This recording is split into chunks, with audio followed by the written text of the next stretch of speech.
everybody. Let me know if you can hear me all right. Just want to hop on and answer some questions. Don't really feel like typing much. Just give me a moment so I can get the settings right.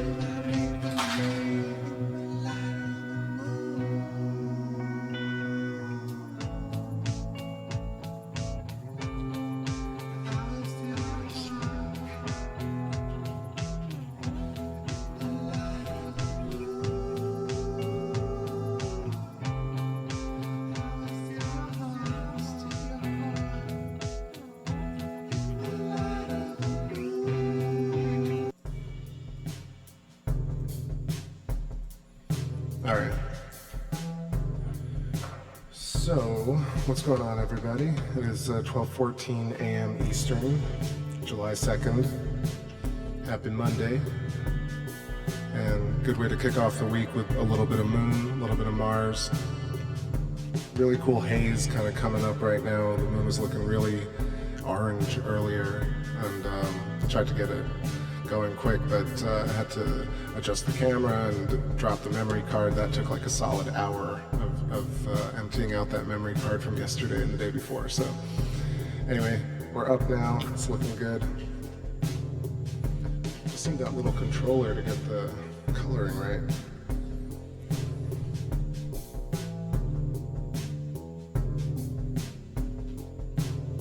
All right, control deck in position. There we go. What's up, Earth? What's up, A2U? What's up, Duplicate? What's up, Ellie? What's up, Rod? What's up, Roused?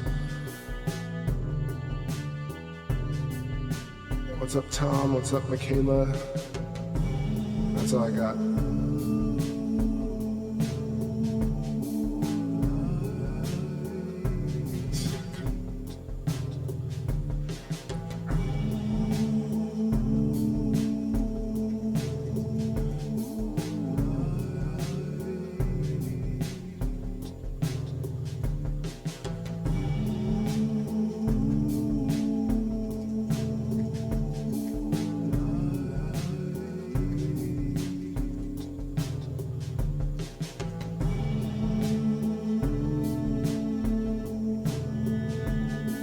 Yeah, definitely reading the comments. I don't even know why I'm typing while I'm reading your comment, but I started off with Mars, if you want to jump back a little bit, and I will go there in a few, but I want to get a good shot of the moon, which is, prone to getting clouds.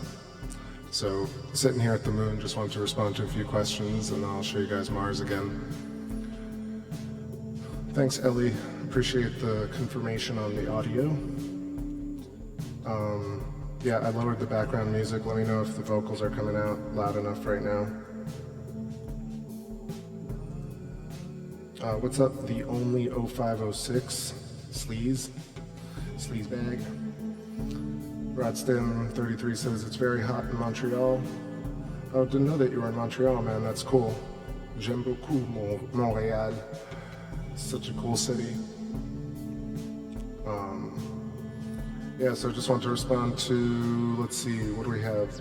I've never seen any satellites, never mind dozens, it would be cool. Oh, we were talking about infrared and satellites and stuff like that. So if you take a look at any of the planetarium or stellarium apps, depending on what you believe in, you can put in like satellite coordinates and track those things as they cross the sky. Some of them are, fixed in the sky as we move.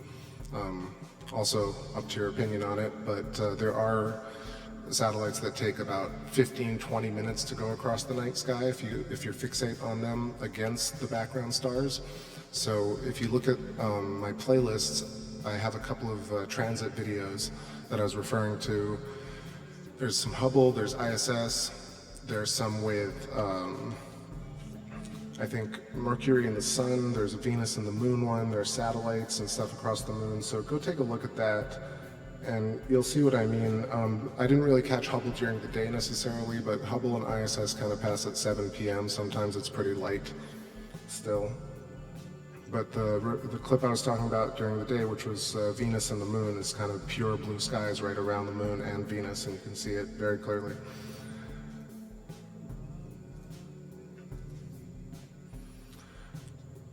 Let's see what's going on. Damn, lots of comments. So aroused, supposed to be a busy month for the atmosphere. Yes, it's been crazy. I mean, especially with the different conjunctions and such. I know what I was trying to do. I was trying to lower this echo just a little bit. There we go.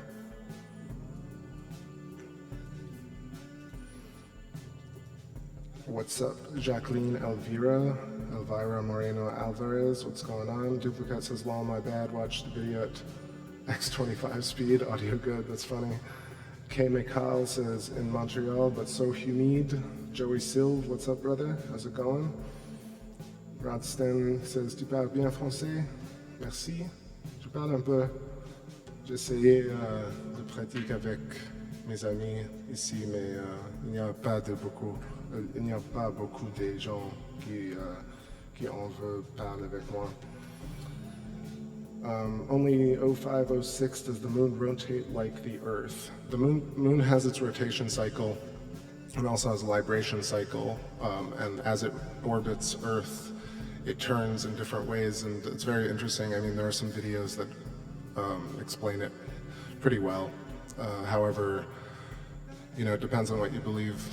Really, the fields are made out of and where the moon actually orbits. Apparently, it's somewhere in the range of 235,000 miles away, I believe, 384,000 kilometers. But it varies, of course. Only 056 says, can you see the ISS with your telescope? Yes, you can see the ISS with really small telescopes even. It's very bright. It takes about 1.5 minutes to traverse the sky usually, or 2 minutes maximum. Sometimes even less because of the way it, it's traveling quite quickly, apparently 16,000 miles an hour or something like that. And yeah, but definitely easy to catch the ISS. You just have to be prepared and have decent, relatively decent skies, but you'll still see a glint of it. If you have really clear skies, you can get detail on it. There are guys who are on Twitter, if you search ISS photos from amateur astronomers, you'll get really good video from this guy, Christians. Man, his name is eluding me, but totally spaced on his name. It was right there. But anyway, there are a couple of guys who take amazing photos with like an 8-inch catadioptic, and some take it with like a 9 and 11-inch, like the one I have, and they take amazing shots of the ISS. I have taken shots of the Hubble as well, and you can see detail in a couple of the frames. It's obvious, like, you need really good tracking to get it right, and coupled with good skies and good angles. I mean, it's not an easy thing, but you know, some really focus on that practice. What's up, Ray Clay 2? How's it going? A2U says, just got back from a poop party. Tom says, I believe what I can see. Rod says, if you like anomalies, look at my video. I have some good ones. I've seen a lot of anomalies, man. I mean, I hear you. If you have anything in particular you want me to see, I'll take a look, but I don't really search for anomalies just outright, you know. I'm just here to observe the moon. The moon already is kind of enough of an anomaly for me. I don't need anything extra at this point. However, you know, if we catch stuff, it's nice.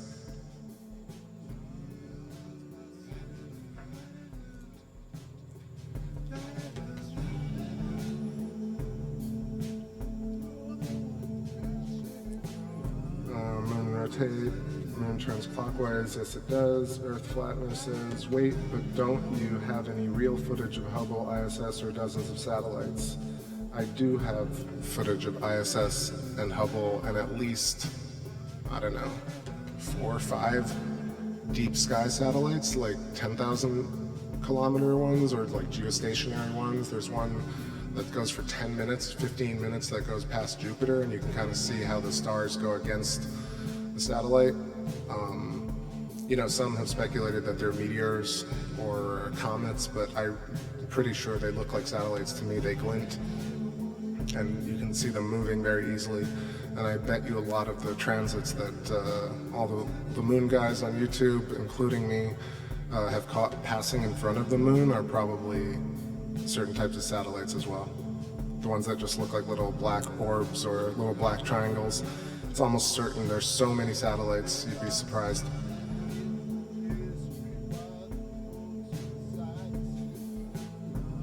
Jim Jones says, never seen half moon, sideway, half sur. Not sure what you mean. SRE. Rod Stan says, yeah, it's not natural for sure. None of the moons are. Yeah. Hollywood's still laughing at the poop party. All right, so yeah, just got a hazy moon right here.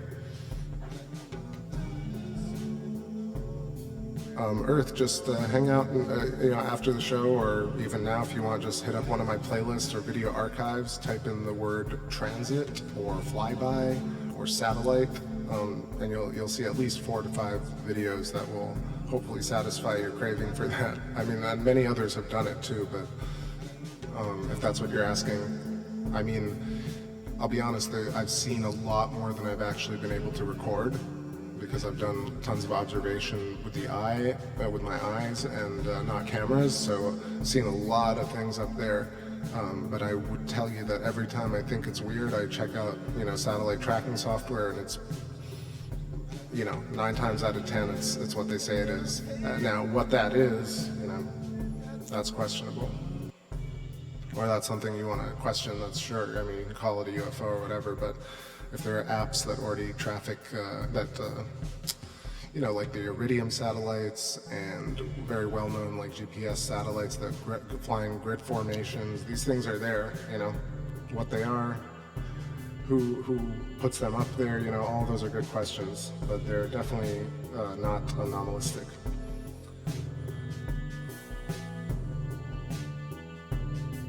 Sure thing, man. All right, cool.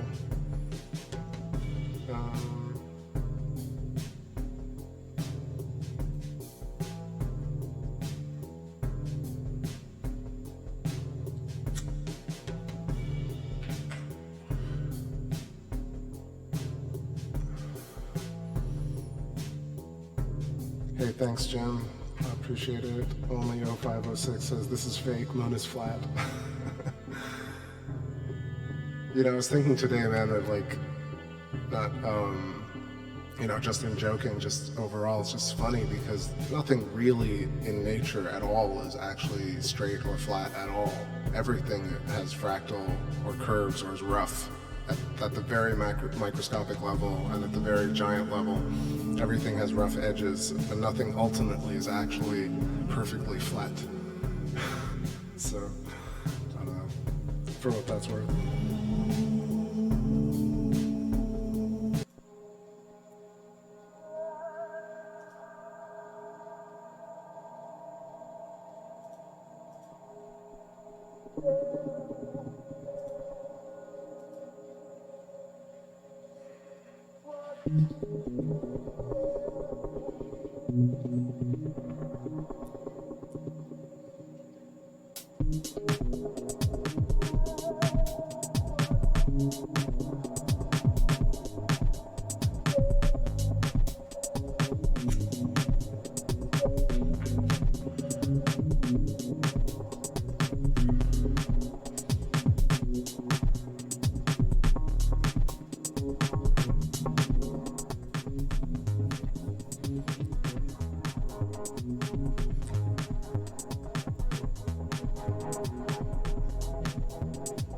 So this is a cool phase of the moon. As we were watching yesterday, at the top right corner we have Mare Crisium that's now almost entirely in right under the terminator.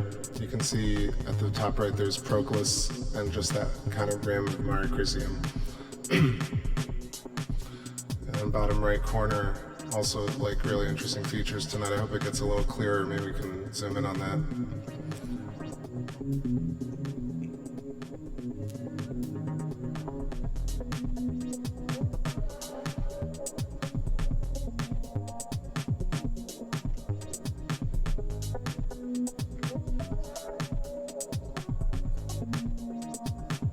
I found some really cool footage today of this crater that has almost a perfectly sharp corner in it. I'll make a video about that and post it soon.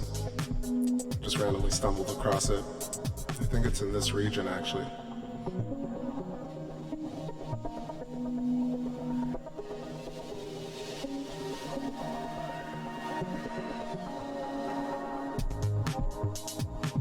Christine Mealday says, twinkling object to the lower right of the moon, star? Yeah, it's likely a star. To the top right of the moon, like a bit further away, is Mars, which is very, very bright. Maybe I'll go over and check Mars in a moment. What's up there, Daryl? How's it going?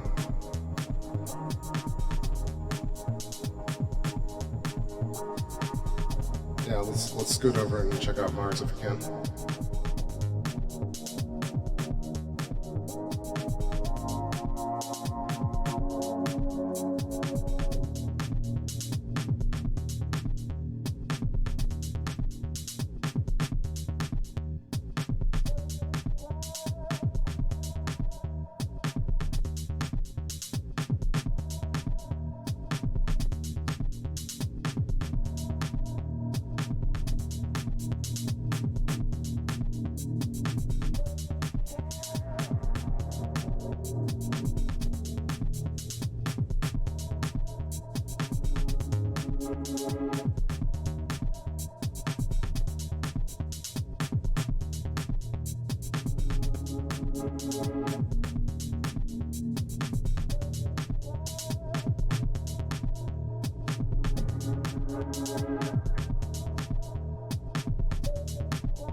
Yo, what's up?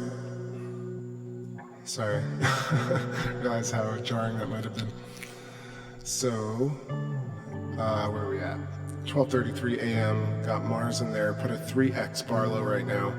It's definitely hazy, but clear enough. I think Mars is bright. So that's 2x digital zoom with a 3x Barlow on the 11, which looks pretty good right now. Got that global Martian dust storm. A little bit of fringing top left and bottom right, but bottom right you can see the polar cap.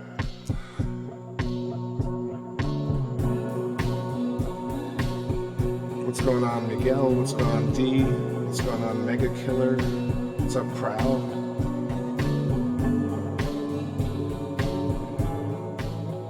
Hope you guys are doing well tonight. We got a packed house. I didn't think everyone would be here tonight, but what's up, what's up?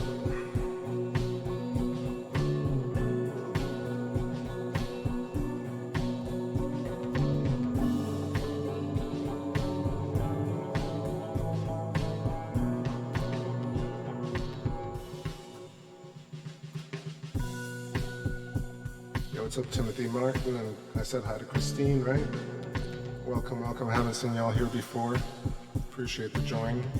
And hit that subscribe if you want live updates from when I'm going live. Yeah, it's just a little late.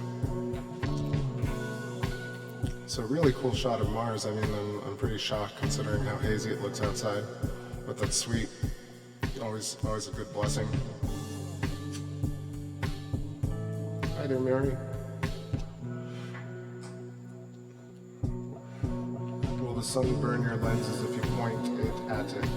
Well, if I didn't use the solar cover, yeah, definitely. Actually, going through my old footage today, I was actually seeing the stream that I did from last August for the solar eclipse.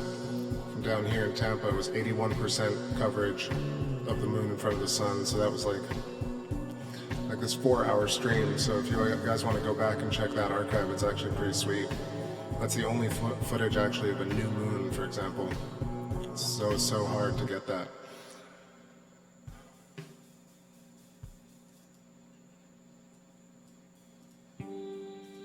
Yeah, Mars is not only spinning, but I mean, it's not really spinning necessarily. It has, it looks like it's spinning, but the surface is actually what I sort of think is almost like these turbulent electrical dust storms that make it look like it's vibrating, especially, I mean, coupled with the fact that you're looking at it through our atmosphere, which is also vibrating. So it's kind of a mix of both, not to mention space weather or whatever is in the field between us and Mars.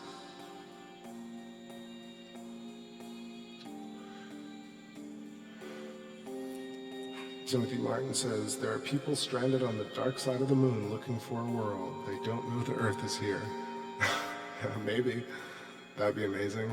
These giant moon slugs, like 40-foot long ice slugs that feed on volcanic ash. The ash is made out of moon broccoli. I don't know, helium ash, and moon slugs. You know, like that old movie Tremors, or the Beetlejuice worm?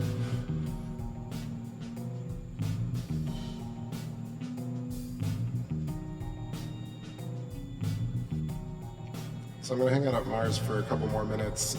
If anybody's interested in kind of just looking at it a bit more, let me know. Otherwise, in a couple minutes, we'll move back to the moon. Right, D? It's pretty decent.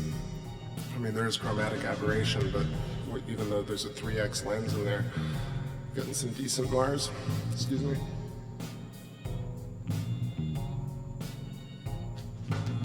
Late night coffee.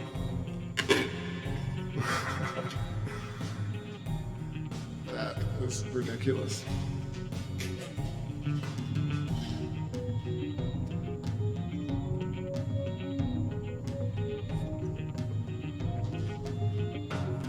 Hey, good night, Mary. Thanks And I'll have to check out that link you posted for me. I did not get a chance to see that today. But thank you. Have a great night.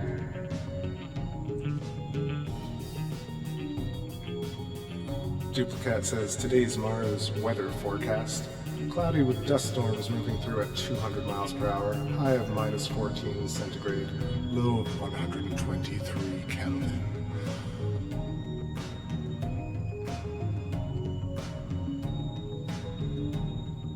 The only 0506 says Mars is cool, but Saturn is better with the ringy ding. That is, I guess, true. I wish we could see Saturn right now, but I'm only set up on the east side of the house tonight.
Hey, what's up, y'all? What's up, Vicky? How's it going? And good night to you. Have a good one. Thanks for stopping by. I shifted us over to the moon, and I kept that 3X Barlow in there. Landed right here on Posidonius crater, which is really a cool crater, but there's a lot of haze around the moon right now, so while we're deeply magnified at F30 right now, but the shading on Posidonius is actually, it's kind of interesting. Usually that you can see the little rails inside the crater, but right now what's cool is you can see the kind of elongated little bubble craters that emanate next to it. Just jump back to the chat room. The Only says, how do we know? Shouting at me. How do we know? If we have been falling for eternity since Earth is just floating, we'll say. I really didn't understand that, sorry. I think we're headed back to where we started, says Vicky. Alright, let's tour the room just a little bit. Right here, we're at the top right corner, around the 2 o'clock position, right around Mare Crisium, the walls of Mare Crisium. Drifting towards Mare Frigoris.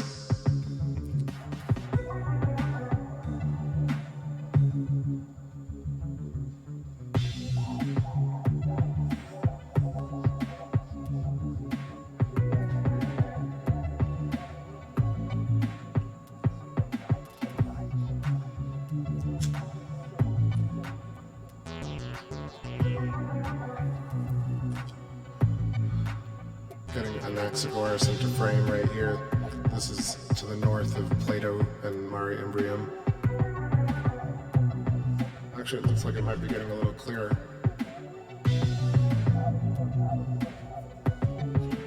That's a pretty decent shot, actually, of Anaxagoras crater, one of the younger ones. Apparently, it is something like 50 kilometers across. It's the one middle of the screen right now. And this is right in the middle of Mare Frigoris. So if we move down just a little, we'll end up at Plato and Montes Alpes, the Alpine Mountains. And Valles Alpes is looking really nice, that kind of cut through the mountain range. I'll center in on it right here.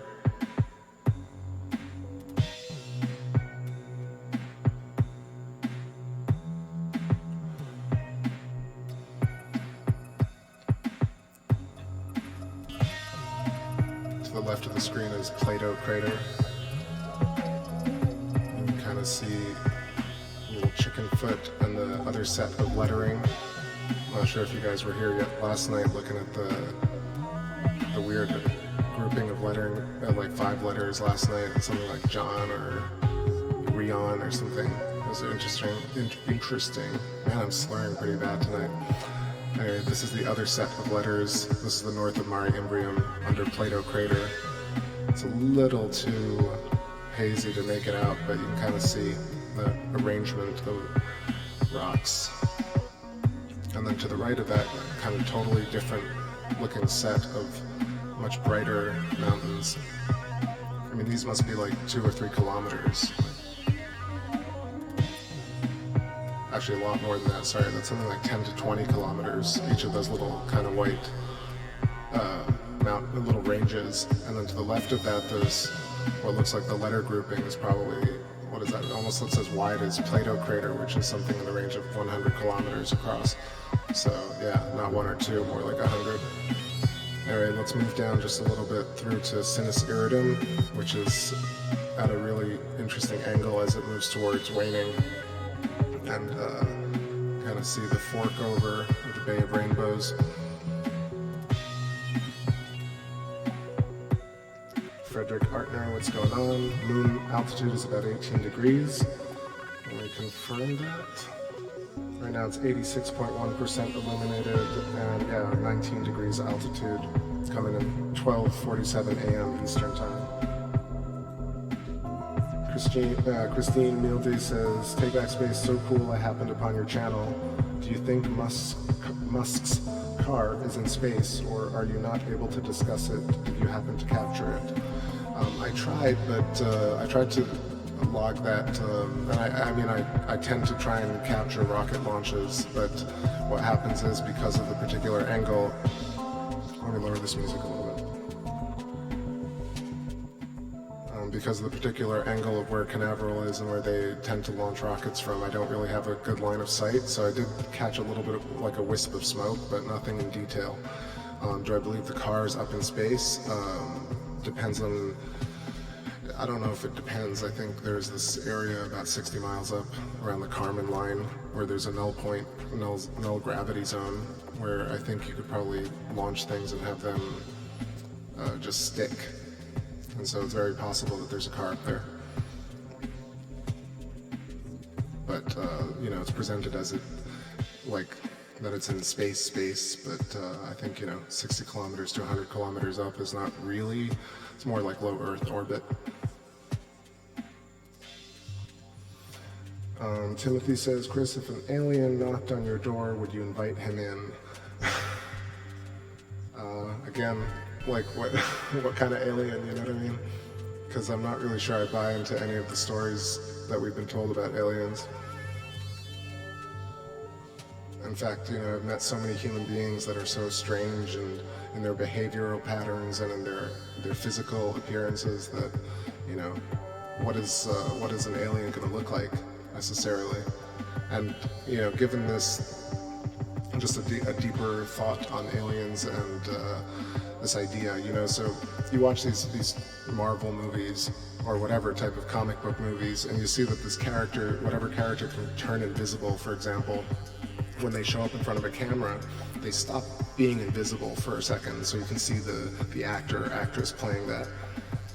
However, if you really had invisibility, likely you would never show yourself. So this idea that aliens, for example, have ships that can be camoed, but somehow get caught by, you know, just a random camera or somebody with a low, you know, small telescope, or just out in the desert as lights, you know, and you assume that it's that, but I'm not so sure, you know, that aliens with that level technology would really show themselves at all, ever. Same thing goes with aliens on the moon. I don't think you could even see anything if the moon's at the distance that it's supposed to be. It would be very unlikely seeing a ship of any type of size near or around the actual moon. So I feel that everything we see is kind of in that 10 to 20, something like 30 to 60 miles, I guess, or, you know, 60 to 100 kilometers up. Most of the stuff is there. I guess some of the satellites can go out into the 10,000 kilometer range, which, you know, could be another null zone. And then apparently the Lagrange point, about 1 million miles out, is something like another gravitational null zone. And what that possibly is, while I keep touring around the moon, I totally forgot that I was touring. So, you know, so there are different like layers of, I guess, magnetic fields. And between these magnetic fields, there are these null zones. And I think once you can get to these null zones, apparently you can stay in these null zones without a lot of power.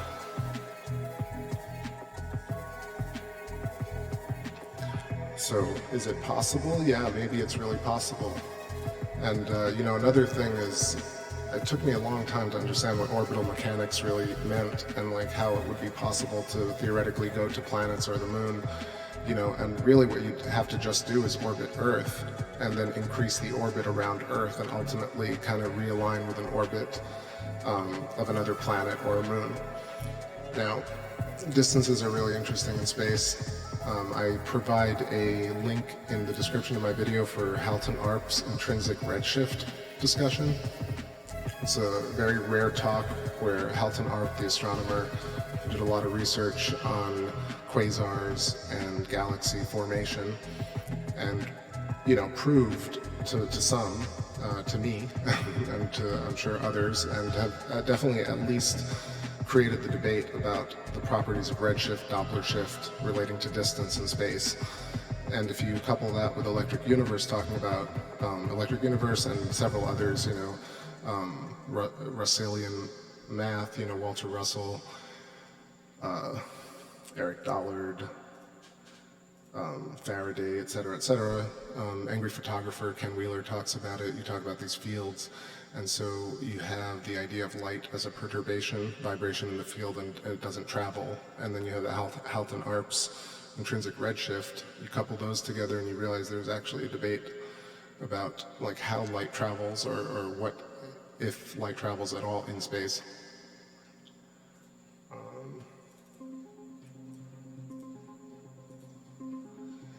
The other thing is quantized redshift, which is the fact that, you know, the frequencies, or perhaps light itself actually jumps modalities instead of actually approaches Earth, linearly or on a curve.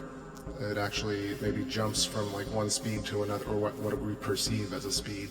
So light could jump very quickly to another speed, to another speed, to another speed, and then reach Earth. Or at least the vibration, the perturbation in the field as we experience it. So I think there's definitely this discussion that should be had around what an astronomical unit is, what a light year is, how it's measured. Does it change over time? Does Planck's constant change? Does the cosmological constant change? Is there variable density in space? How do the magnetics of the planets in our solar system affect how we read light, the cosmic radiation?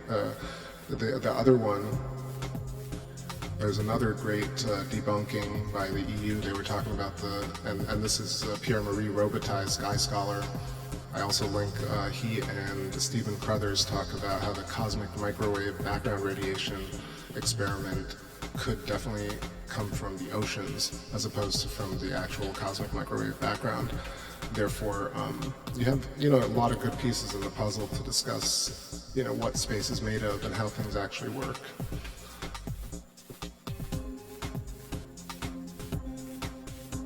It's very simple. I mean, gravity is just a version of field impedance as dielectricity, and that's how we see it. We don't even see light or the field. We see the impedance of magnetic flux through the ether. And I think I'm just kind of rambling a little bit, but it's stuff that Ken Wheeler talks about, if you guys have ever heard him talk about the fundamentals of this. It's actually a very simple concept, but once you relate all the different puzzle pieces, you can see how things can be constantly fractal, and the golden ratio makes sense, and how things can just change and ever evolve. And essentially then you take it into the philosophical realm where Terence McKenna talks about the novelty machine, and how the universe is essentially just sucking in the ether and spitting out novelty. And that's how we have to function. And through this, there's entropy and creation, both necessitative, the yin and the yang. So anyway, landing over here at Aristarchus, one of my favorite parts of the moon, with its crystalline-looking parallelogram, diamond shape.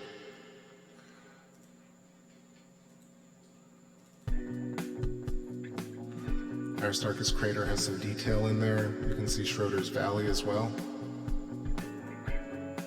Let me just jump back to the chat room. I think I've been talking for a while. Just train of thought over there. Let's see. Hope Space Mountain survives. Thanks for your perspective. Heat would be the point of low Earth orbit. That was going to be my response. Say hello on a night like tonight. What's our brain song? Only 0506 says we have aliens already. Yep, definitely lots of aliens. Excellent discussion, thank you. I'm glad, I don't know, I just kind of got inspired today to talk about it. Null or Mel zones? Null, N like Nancy, universe, and library. Library. So N-U-L-L, null zone. So there's just no pull of gravity there, no exertion of the force, as we perceive gravity. So essentially it's just like the dielectric field kind of has this like sandwich in between the two bubble layers of magnetic field. Just like if you put two magnets that repel one another in your hand, that counter space that's created, that's pushing, that's repelling, in there, if you if you land a craft there, or you get a craft there via a rocket engine, once you're there, you can just ever so slightly, use, what do they call it, hydrobenzene or something like that, to just use little nozzle jets and push yourself through in this null zone. All those wonderful speculative things based on the theory of gravity. That is cool. The numbers always change. The numbers do always change, but that's really the nature of the universe. Let's move over to Copernicus and Kepler right here while I'm talking. So not like... Alright, Copernicus coming into view right here. There we go. Everything's looking nice on the moon even though it's hazy. 0506, can you talk in moon? Does the sound travel? See, I don't know. I don't really think it does, but I believe that the moon does have a sort of atmosphere. So maybe it does travel ever so slightly. Maybe it's much lower in volume as we conceive it. Heard him hammering up there with the flag. That is because, you know, well, granted, one can argue that you heard it through the vibrations of the suit into the microphone, which could have been sensitive enough to pick it up. It's hard to argue that point. It's curious, but it's definitely difficult to argue that for sure.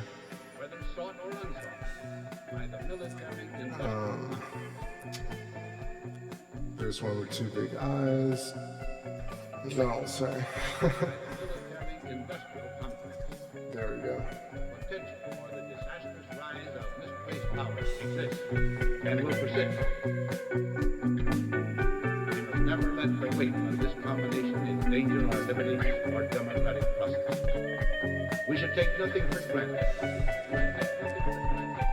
Only an alert, knowledgeable citizen can compare the proper measure of the huge industrial and military machinery of defense with our peaceful methods and goals. So that security and liberty may prosper together.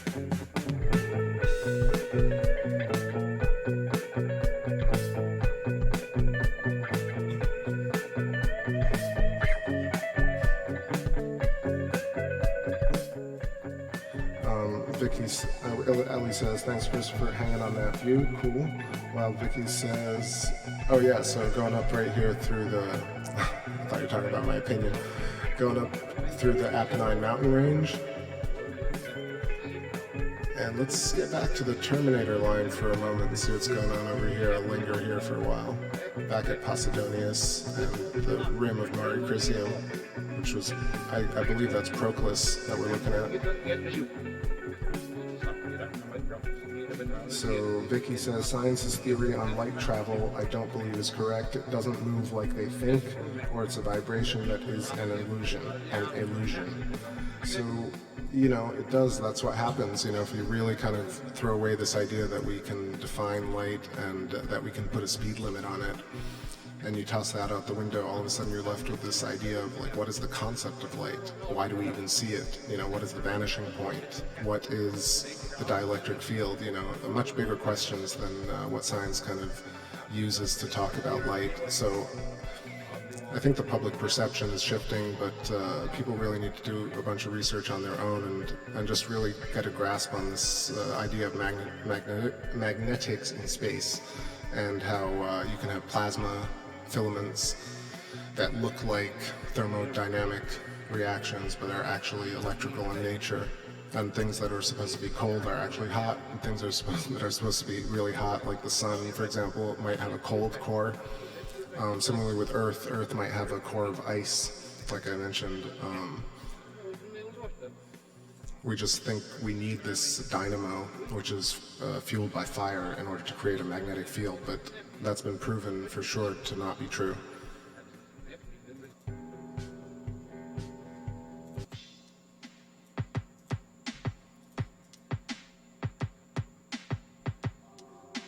Only 0506 says Newton came up with the theory of gravity with just the falling of an apple.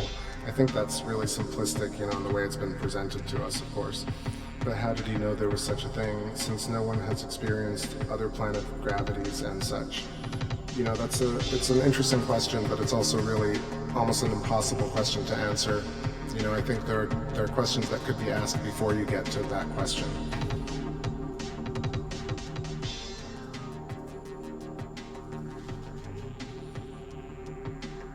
Wild Vicky says, I watched a video a while back about how light changes speed. Yeah, and there definitely have been experiments over the last 100 years where scientists have measured the speed of light as a variable with discrepancy, and those reports were apparently just tossed, you know, but that's a story. I wouldn't be surprised that there's this kind of paradigm of necessitative, of imperatively keeping a speed limit in order to keep all the equations right. But if there's even a tiny variable in light speed as we know it, then a lot of things change.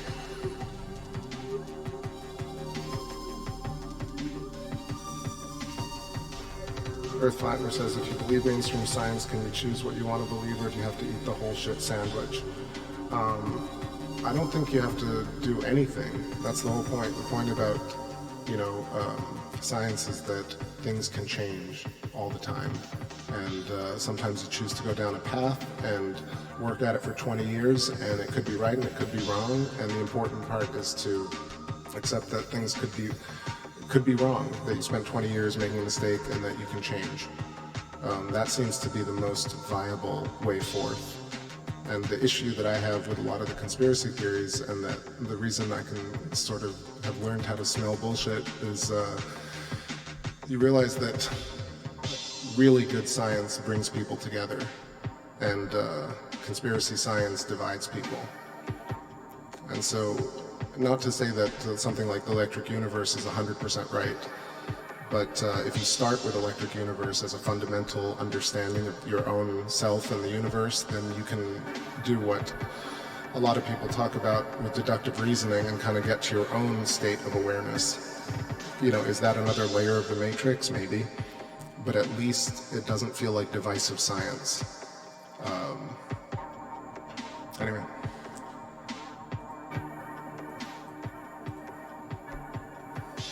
Christian says, yes, my cue above plasma physics, gaseous conductors, EM spiral, yin-yang of spiral. Well, so essentially what the idea is that there are I think there are four rule sets to the universe. I think it's permittivity and permeability, and there are two other ones that Ken Wheeler talks about, and he explains how it's just a field. And what happens is you get this hypertropoid, so you get an hourglass of counter-rotating magnetic fluxes, and then you get this other shape, which is the torus, and that together with the hourglass shape, the torus and the hypertrochoid become a sphere. And this is what we see in nature, so the golden spiral, the golden mean, phi, pi, diameters, radii, etc., all emanate from the structure of magnetism in the dielectric medium as we see it. The counter space, the dark matter that people talk about, isn't something we can't actually see, but what we, it's necessitatively there so that we can see the other tiny percent of visible light spectrum. So dark matter is not like this mysterious thing that shouldn't be there. It's necessitatively there. Rod Sten says, do you think NASA brushes all their pictures? So I don't think that, but I do think that they have artist renditions that far outweigh the number of real photos, which is definitely worth talking about. It is irritating. I understand how people are irritated by it, but I think there are a lot of real pictures, and then there are a lot of artist renditions, maybe 10 to 1. So I think, just like I was saying, you don't have to eat the whole shit sandwich, but you do have to be discerning, I think, I think, I don't want to tell anyone how to live or what to do. This is a really cool view right here. This is, like I said, Proclus near Mare Crisium, just great mountain range or indentation in the regolith. Very cool. Stick around here while I talk a little more. Yeah, I was just saying that I recommend that it's, that people are more willing to kind of admit they're wrong about things, even if they've gone down the rabbit hole,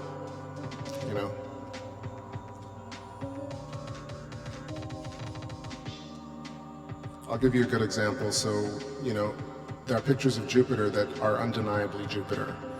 How they were created is a good question to ask, but there are pictures that I can capture here with a very cheap setup, compared to what they have at observatories, and I can get exactly the same picture that somebody across the country can get, somebody in South Africa can get. We can all get the same picture. So there's got, I'm just trying to start there. No mythical, magical shit. Just, we can all see this moon, and having a moon is crazy. So what's the moon made of, and can you walk on it? I mean, that's really, really big questions, and it's, you know, if you can answer any of those, then I think we're somewhere. We can at least start.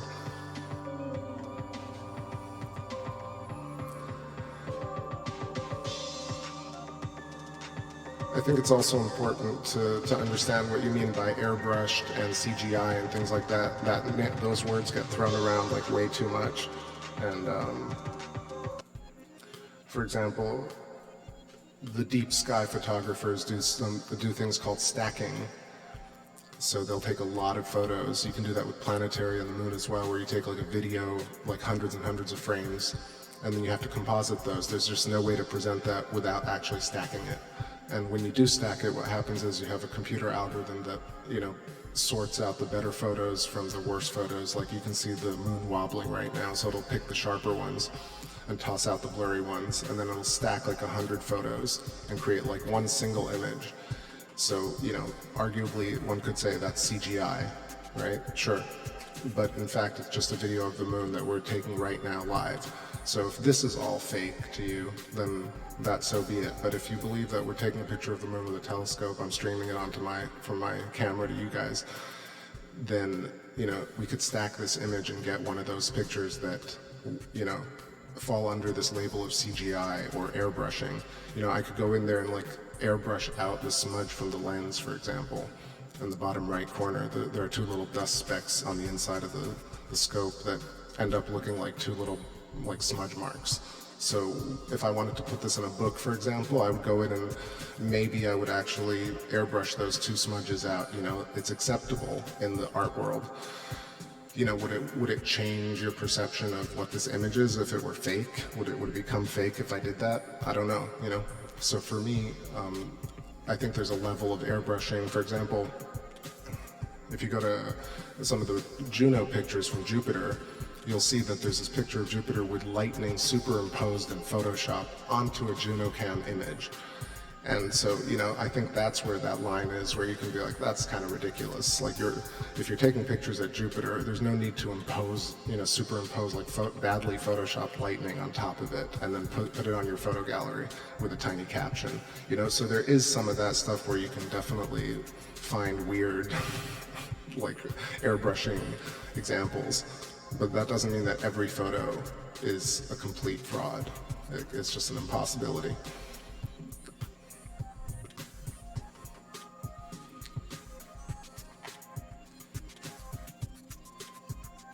Vicky says, have you ever watched any of the 1967 Sander on YouTube? That sounds, I don't know, it just triggered that I remember that name, but maybe I'm wrong. If you can drop me a link in one of the video comments, that would be great.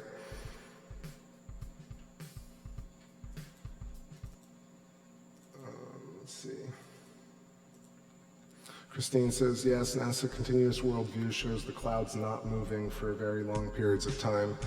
You know, that's another thing I've looked into. Clouds, you know, there is video of that, and the clouds do move. But, you know, there are videos where those shots are not like that, and it's hard to see that in action sometimes. And it's actually difficult to debate that as to whether that the clouds would move or where the satellite is at the Lagrange point. It becomes a lot more convoluted than just saying they're not moving, unfortunately.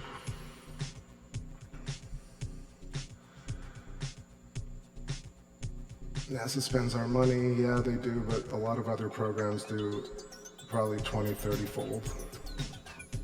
I'm not defending them, but it's just a point that is pretty moot at this point. Only 0506, I do not believe there's other habitable planets or livings other than Earth. NASA says there is because they don't want us to think they're just burning people's money, but they are. You know, like linking that to burning people's money is just like, I think a kind of stretch. Like, of course, there are tax programs that take money from citizens, and ultimately we're complicit in a whole ton of things on Earth that we don't want to be part of. You know, to target NASA, whatever, you know, another 100 other programs do the same sort of thing. So if you take it to the point where the other first part of your sentence, which is they want you to believe that they're aliens, I definitely agree that the powers that be want people to think that there are aliens so that you don't ask other questions.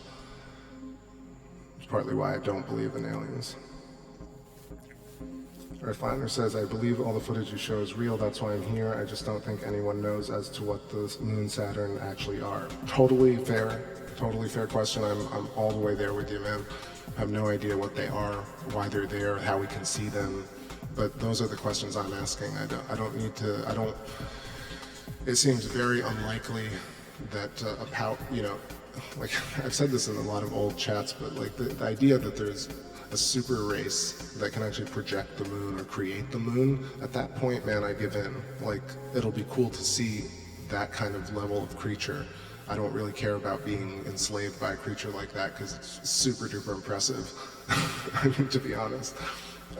However, I think as we exist on Earth today, granted that there are definitely technologies we don't know about, it does not seem like the planets and the moon are actually projected. So it seems like there's some sort of rocky plasma body of some sort that we're looking at right here that has incredible features on it and geometry and evidence of archaeology and geology that we can research ourselves as citizens. And that's what's really cool about doing this work, is that we bypass all these peer review and PhDs and stuff. We don't even need to really talk about NASA necessarily. This is our thing.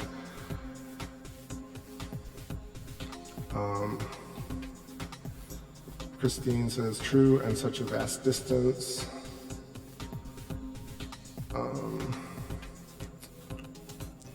Rodsten says, can you show center like before? Yeah, center of the moon. Let me know where, like the mountain range right here.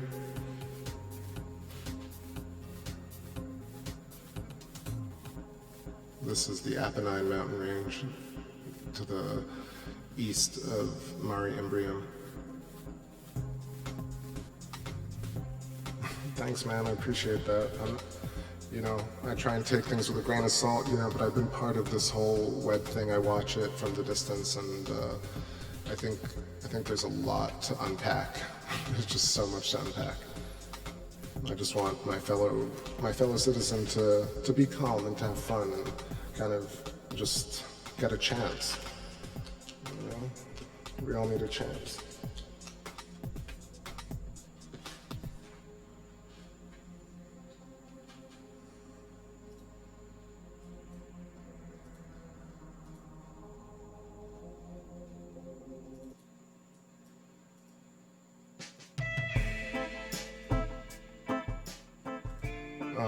The only 056 says, why won't NASA just release satellite videos billions miles away, and why do they have to be private?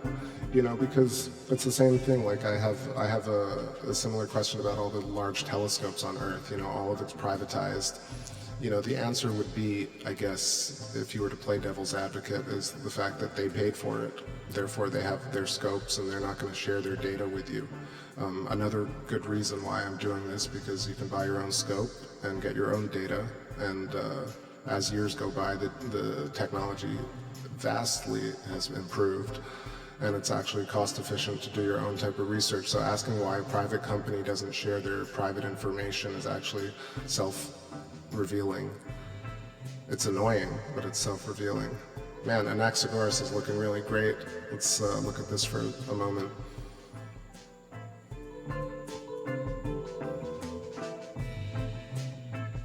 Rick Dangerous says, what's going on, Rick Dangerous, by the way? Says, the universe, moon, Saturn, as it's told and described to us in a rich scientific way, that is, to me, is proof that it's real, unlike magic, orbs, aliens, ghosts, which are not defined. Yeah, it's true. And also,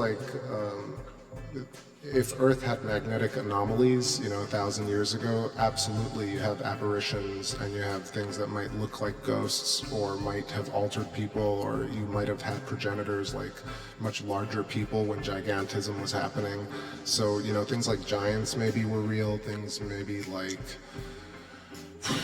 I don't know, like vampires. There are cannibals. You just gotta get rid of the teeth, and all of a sudden you sort of have vampires. So things can be alluded to. There's always some exaggeration in the fairy tale.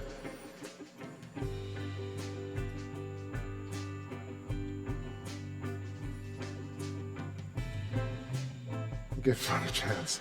Yeah, that wasn't extremely deep, but you know what I mean. I just don't want people to freak the F out, you know, because we've already freaked out our whole lives. You know, we're all basically suffering from post-traumatic stress. Christine says, is your perceived distance of the moon with respect to telescope use consistent with that reported by NASA? You know, so obviously, I'm just going to say this. I know it's the obvious thing, but you know, it's not just NASA. Obviously, there's so many agencies and people with scopes that have corroborated the public story of the moon. But when you kind of want to dig it apart, when you really look at the surface, you know, there are some fundamental questions as to how it got there, which has not been answered, how the craters are formed, which has not been answered. Is there ice on it? Is there an atmosphere, etc.? There are some really good questions about the moon that can be asked. When it comes down to things like the distance to the moon, I think it's very difficult to judge because you get back to the question about light and how light travels. What is an astronomical unit?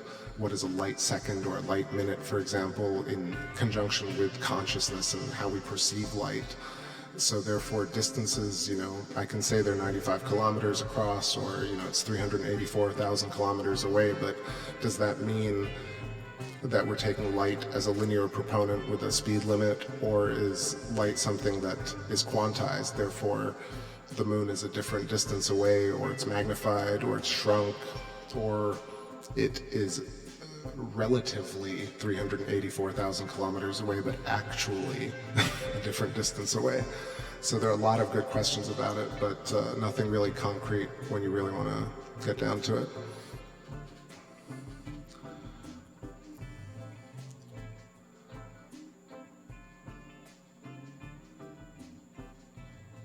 You know, the suggested distance of the moon is done with the retroreflectors and or bouncing lasers off of the moon and kind of measuring this with the concept of using light speed, so with lasers. So this is something that can be agreed upon in a certain context.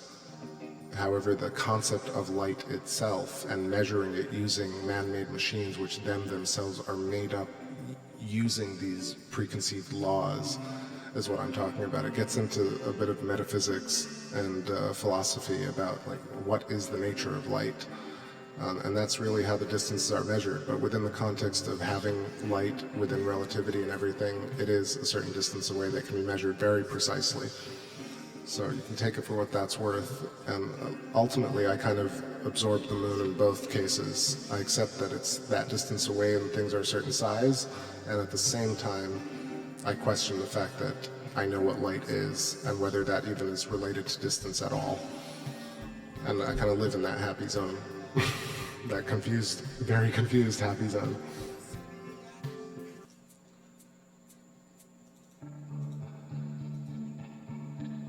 The moon does have an atmosphere. I know they say it's a very thin atmosphere on the moon, like, what is it, 3 to 7% or something like that. However, I think it might be a lot more, or it might change depending on the heat or the convection of the gases on the surface. You know, it could increase or decrease over time, or the distance from Earth in relation to the magnetosphere and the magnetopause. Or solar wind, for example, could excite it, therefore creating more of an atmosphere.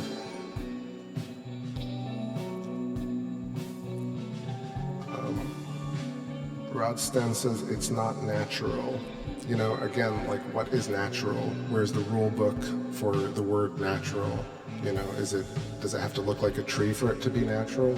And, you know, I'll make a point on that, which is this idea that silicon or plastic is not natural when it's formed from elements on the Earth. One could very well argue that everything on Earth could be considered the word natural, coming from nature, since it's mined there and created within nature, and we are of it. Therefore, the idea that things are unnatural or supernatural is something that was given to us as a narrative. It's exciting to say it or to feel it, but it doesn't make it visibly real.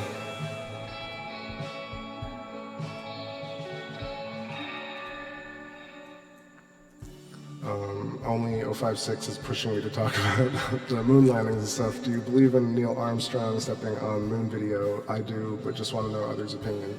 I mean, I don't know. It's hard to talk about that one because it is really difficult to say one way or another.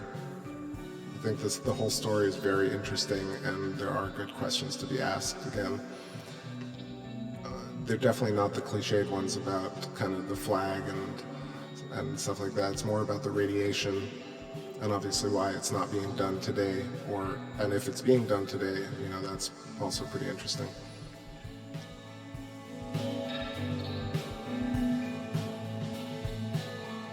Christine says laser measurement or anything that are potentially influenced by our atmosphere and magnetic fields. Absolutely. You know, this is why, like, I look into the electric universe stuff and Sky Scholar, and you know, you really get a sense of how things could be affected and variables that are just not taken into account in contemporary mathematics and formulas. Therefore, you know, these formulas are not entirely wrong, but they're also not entirely right. And because of the politics behind it and the money, a lot of these things that we deem ultimately perfect are not perfect and are not finished. So it's more about kind of correcting the course, I would say, with modern physics, but I guess also quantum mechanics might really need to be rethought from the ground up.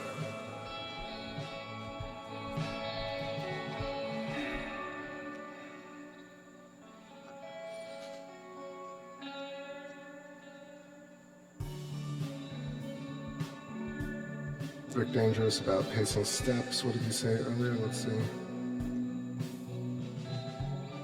Rick Dangerous says, I bet 9 out of 10 people couldn't pace out 25 feet accurately, so to suggest the moon is not the distance we are told is really a silly suggestion. Yeah, I mean, it's not like I can tell you exactly where the moon is at from looking at it. And if I had a laser collimator, you know, you need to have a lot of machinery to kind of gauge that yourself from home. But of course, there's the common perception of where it is, and that's something I can get behind at least 50% of the time.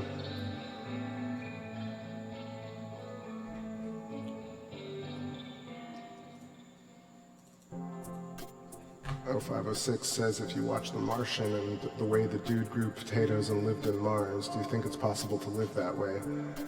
I really don't know for sure, but I think they try and make it seem like it is possible in order to push a program, so I'm not sure. I take it all with a grain of salt. I feel like we need to really take care of Earth before we move to Mars.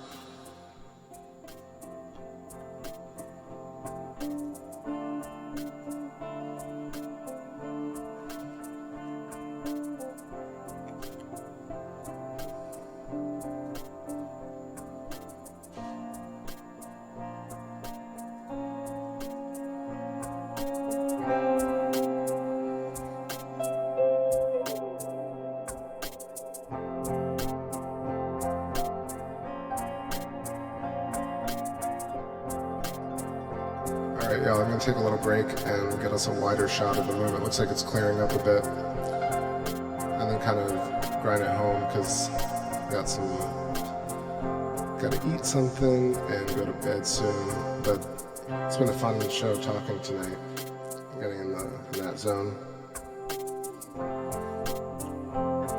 Alright, time is 1:26 a.m. Eastern.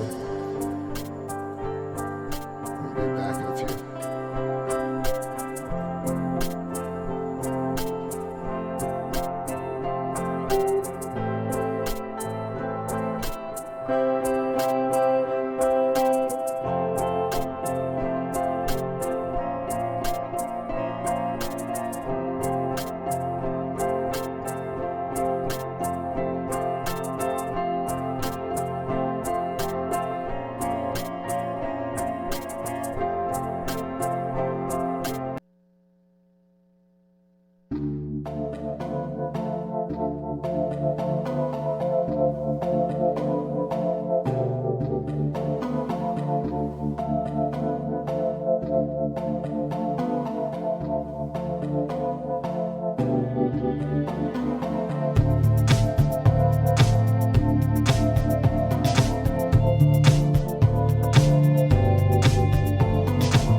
going on? Got us back on the wide shot over here.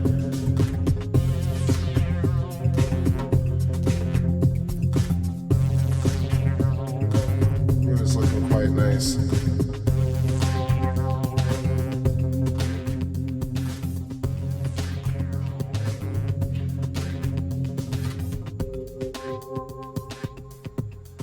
Dead center view is Sea of Tranquility. No McDonald's in sight. At least not yet.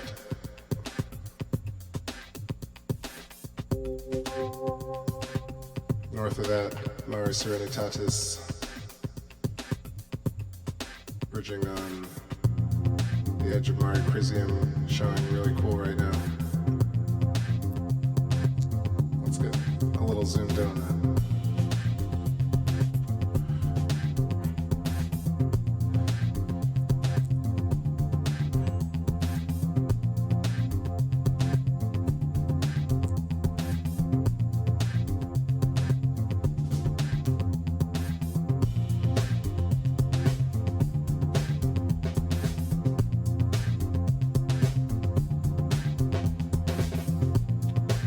The only 0506 says, what is covering the moon, Jesus?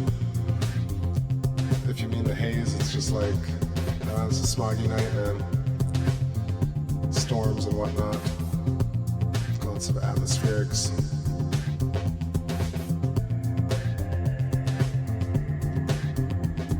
If you mean on the surface, it's called the regolith. There are highlands and lowlands. And flatlands. Lots of different ideas on how that was formed.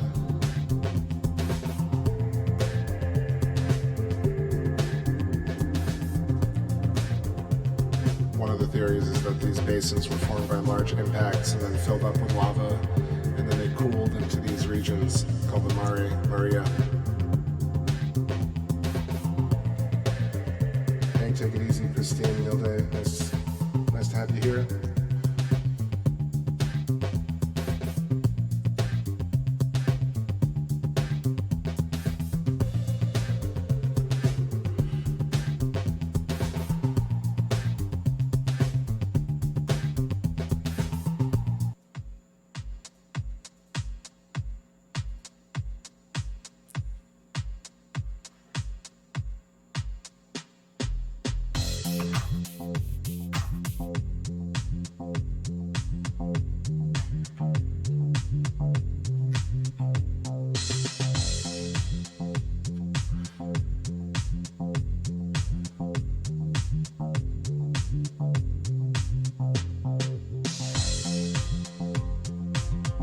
Rick Dangerous says, I'm surprised that Jesus never invented anything.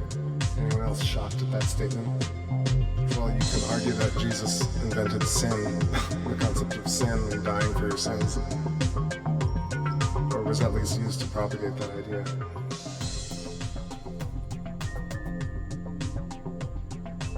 What's up, Rain Song? You've been quiet.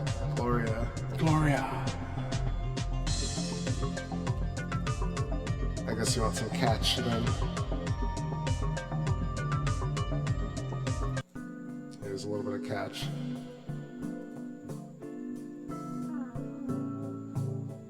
Peace, the only 0506. Good chat.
solitary. Wake up, it's January, man, don't you know?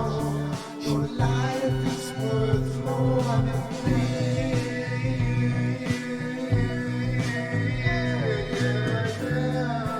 Catch you if you fall, catch you if you're low.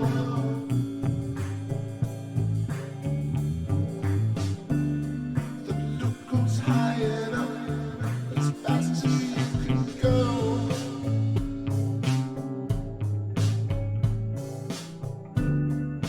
Catch you if you fall, catch you if you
I was shaken by the pain of love.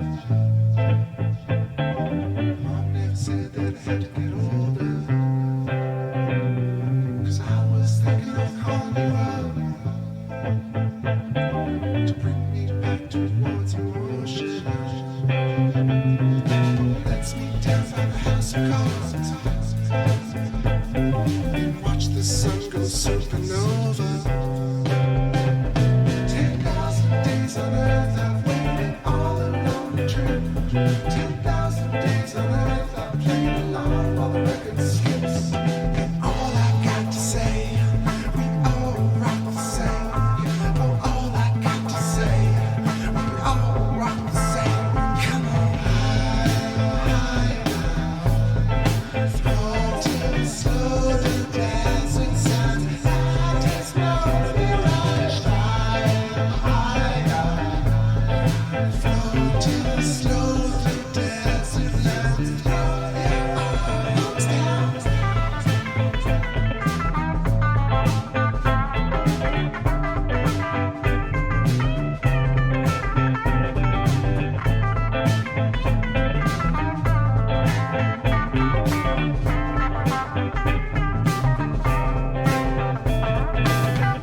Just a whisper from your thunder,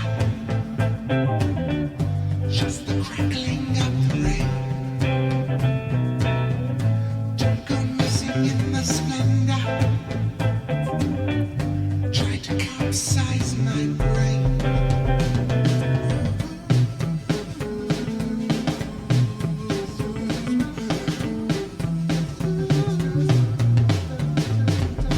And all I got to say, we all rock the same. Oh, all I got to say, we all rock the same.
belly, your symbolism. But don't they feel so mystical when they take it?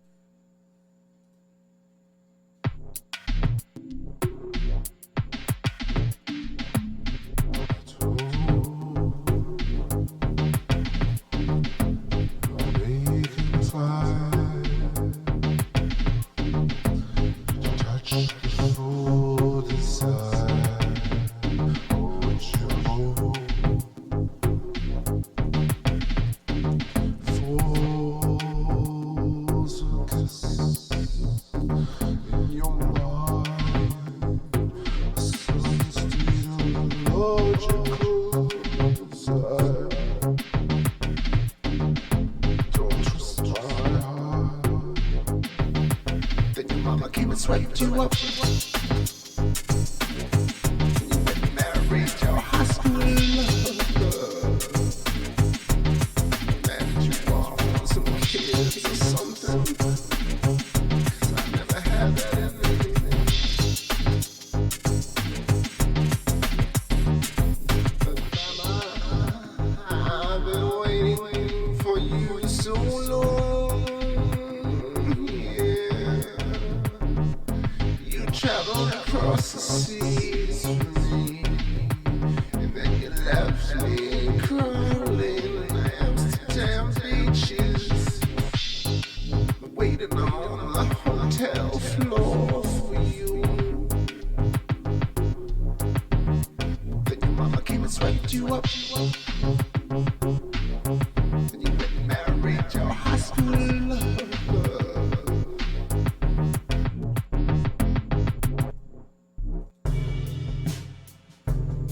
Yo, what's going on, y'all? It's really nice, sharp views. Just want to jump in the chat room, kind of start winding it down, maybe another 10 minutes or so.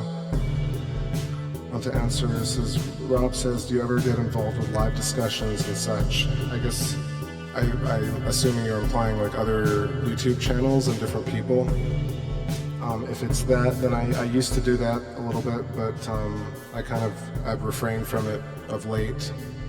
Partially because I was going to say this earlier, kind of to a couple of points in the chat, which was like I kind of don't want to evangelize necessarily. So I guess when people come to my chat room, they know what I'm sort of all about and kind of what I talk about. So you could think that maybe I'm evangelizing, kind of telling people, but I tend to not want to go out there and just put an opinion that, I don't know, it's just a weird toxic environment on YouTube right now. So I tend to kind of avoid things like that and just stick to my stream. And even then, you know, like there's a lot of stuff that I just don't want to get really in the middle of. What's up, Cosmic Surfer? I want to say what's up, man. How are you? Long time.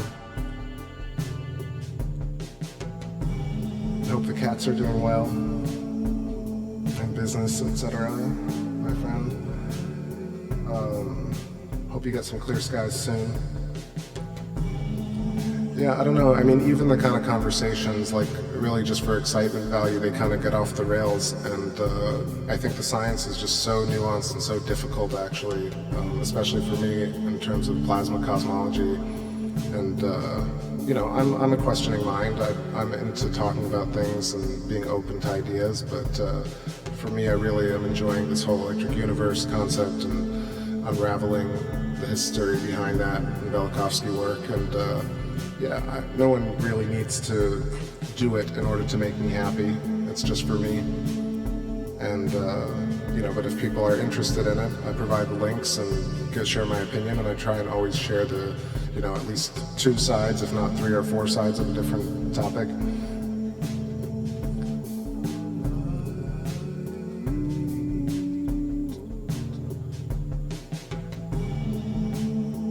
Mama switch you up, says Rain Song. Rick Danger says karma equals take yourself seriously only after you've taken everyone else seriously first.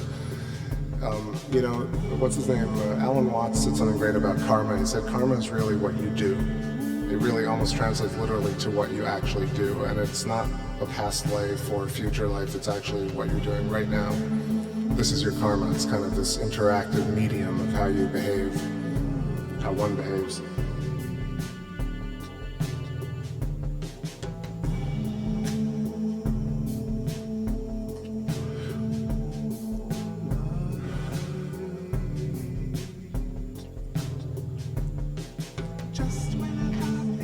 gotta say, like, you know, the reason I kind of even don't go out and talk about EU that much, Electric Universe or plasma stuff, is because, you know, they're also not talking about certain things that people have questions about. They allude to a lot of topics, but they don't really get that in depth. They don't produce that many videos. So the trail doesn't necessarily end entirely at Electric Universe for me. Just looking for my thing. Alright, that's fine. Yeah, we take a look at Aristarchus, Copernicus, and Kepler right here in Oceanus Procellarum Basin on the moon. Still looking really good. I think it's finally hitting the sill, so it's a bit dimmer, but I'm gonna go around one more time to the southern region, take a look at Tycho. Yeah, I did a couple of shows. I did a podcast with Crow once, and Secrets of Saturn, I think, with Jason, and or I was going to do a show with them. I did a show with Crow once for sure, and I did a show with Globebusters once, and yeah, I think one with Nathan Oakley as well. And those discussions were lively and fun. However, there's certain topics I just don't think are really, for me, that relevant to discuss. Cosmic, have a moontastical day as well. Take care.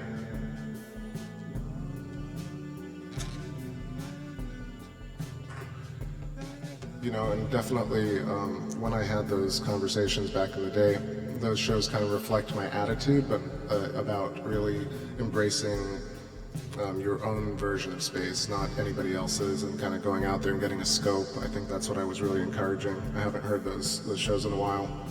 I think the one with Crow, we were trying to discuss the lunar wave. That's around that time that I caught the lunar pulse or whatever. So, I don't know if you've been here for the last hour or so, you heard me talk earlier. There's so many fundamental questions before even getting into the conspiracies or thoughts or ideas like that that I have that really I haven't answered. So I kind of refrain from deep dialogues about things where I risk kind of going out there and saying factually this or factually that, and having people think that I'm out there trying to change people's minds, which I'm really not.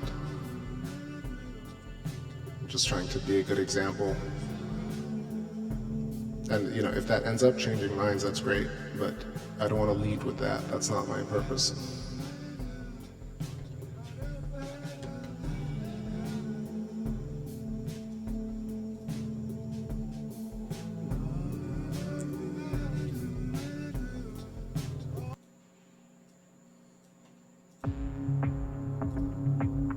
So just on a more fun note, everyone gives me some really nice comments about the music.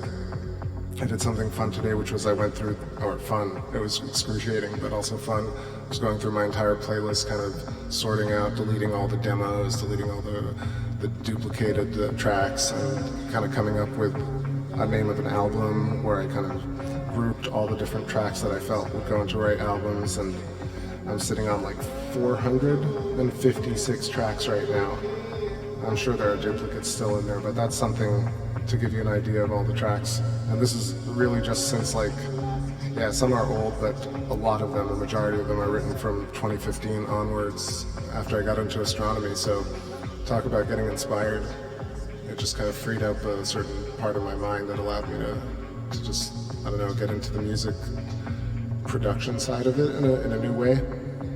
I guess out of necessity for wanting to have backing tracks for this stream.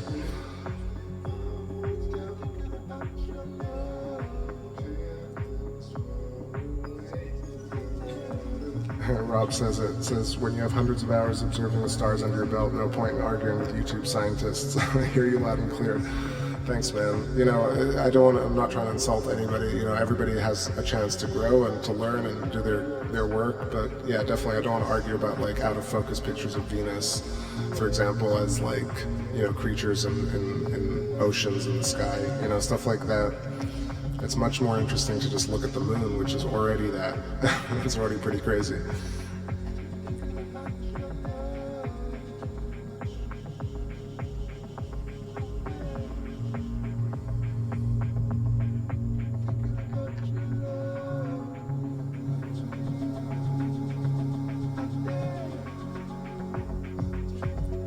Alright, let me know if you guys have any more questions. Otherwise, play a couple more tracks and then call it a night.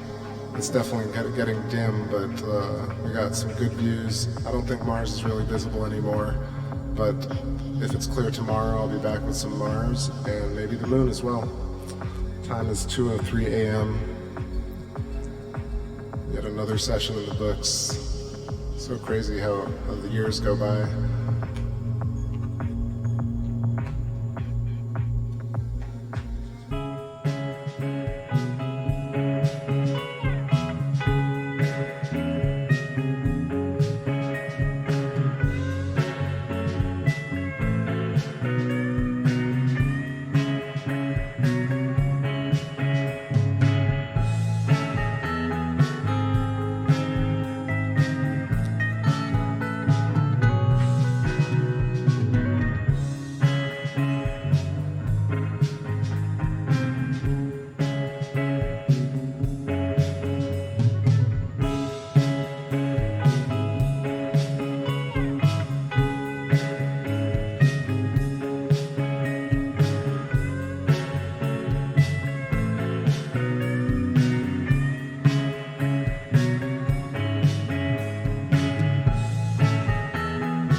Salvaged a bit more of the moon. I realized the scope was a little further away than I thought, so I pushed it closer to the windowsill, and so we got a bit more of the moon to go.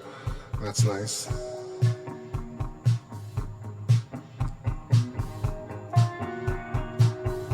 Thanks, Christine, I appreciate it. Look at how sharp it's looking right now.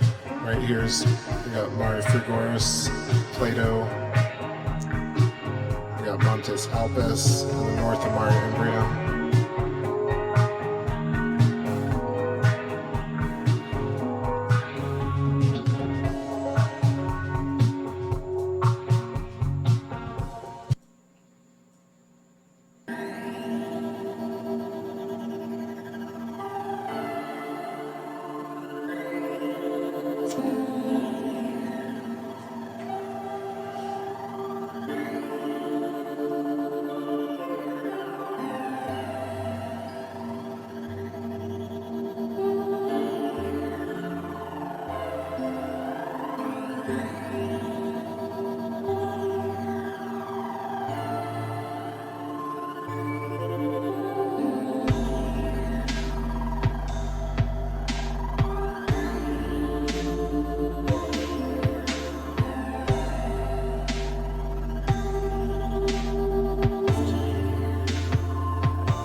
Friends, and that's the last sliver of the moon.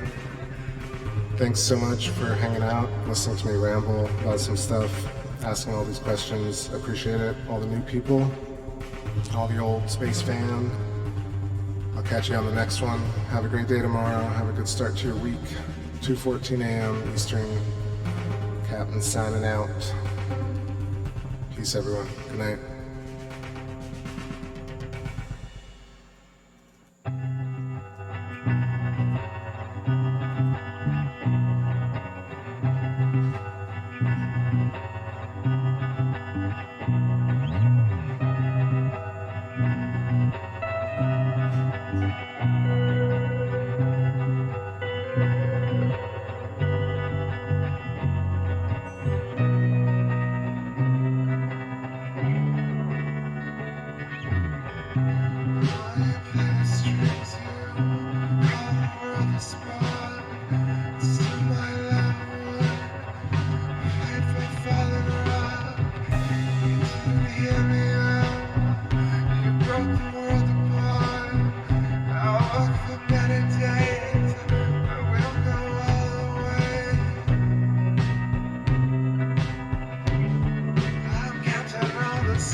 That's the